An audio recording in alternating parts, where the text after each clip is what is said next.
On this episode of SHS Today, we ask students about their New Year's resolutions, take a look at the Boys and Girls State, and show you Saline's newest club, Uproar. All this and more on another episode of SHS Today.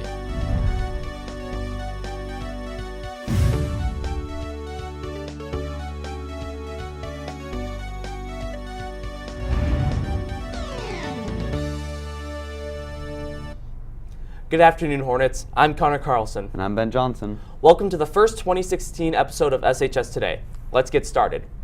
With the start of the new year, we here at SHS Today wanted to hear about the resolutions that students have recently set for themselves. Here's Ryan Olson to tell us more. Hello, Saline. I'm Ryan Olson. 2016 is here, and to bring in the new year, I decided to ask students what they did over winter break and if they can keep up with their New Year's resolutions.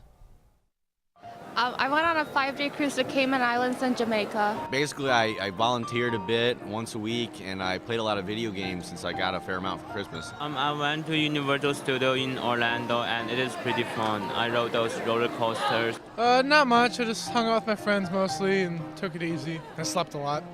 I slept a lot, and I hung out with friends and family.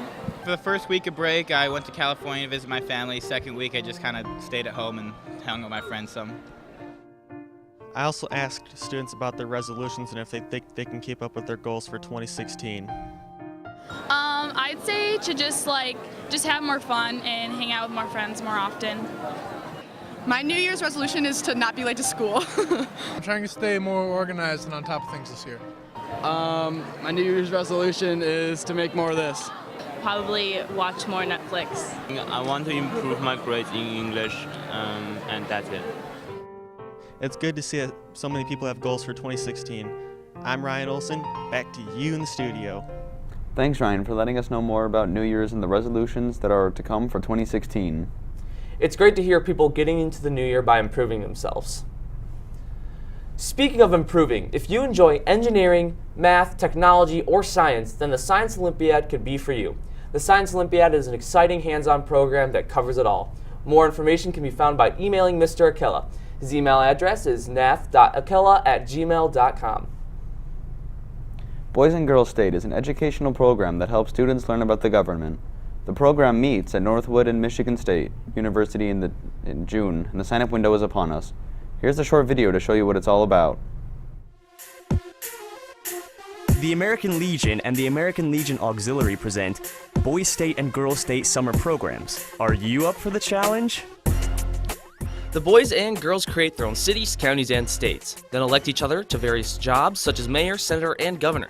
The students then spend the week running their state. Boys State and Girls State. 1 week that shapes a lifetime. Boys and Girls State is open to all juniors. If you are interested, please pick up an application from the guidance office by February 10th. But before that date comes, a reminder to everyone that there will be no school on Monday the 18th for Martin Luther King Jr. Day. This year, Diversity Circle and Spectrum combined to form Uproar, an after-school club aimed to teach about social justice and diversity.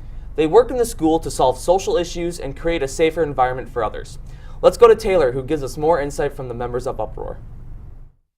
For those of you who are bored with any average club, Uproar might be the solution for you. Uproar is the combination of both Diversity Circle and Spectrum. We work on making the school a safe space, somewhere where people can feel comfortable and be themselves.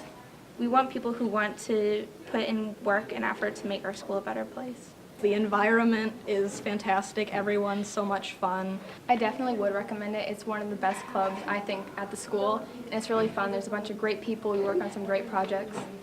I'm a little leader for one of the subgroups, and I'm working on talking to the gym leaders about using more non-binary pronouns like they, them, instead of using girls and boys all the time, and separating the groups from girls and boys. Instead of separating, we can do based on skills. So if you're good at a sport, you can go to one end, and if you're not, you can go to the other end, or do competitive, non-competitive. It's easier to split up the groups. The Day of Silence this year falls on April 15th. Uproar this year is planning on putting on the Day of Silence, and we hope that everyone can help out with that, people in Uproar and people who are not in Uproar as well. You should join. It's a great thing, and there's awesome, kind of crazy people. Uproar meets on Thursdays after school. New members are always welcome. If you're interested in Uproar, speak with Mrs. Tressler. I'm Taylor Nunley. Back to you in the studio. Students from Uproar also went to NutriZone for Seed, a program where they meet with other students from around the area to teach them about diversity. Look for more of this club in the upcoming months. Unfortunately, that's all the time we have this week. We hope you enjoyed the show. I'm Connor Carlson. Don't forget to follow us on Twitter at SHS Today. Tune in next week as Colin gives us updates on nerd news. We look into poetry out loud and find out if people are reading books anymore in a new segment called Verses. I'm Ben Johnson. Have a great weekend, Hornets.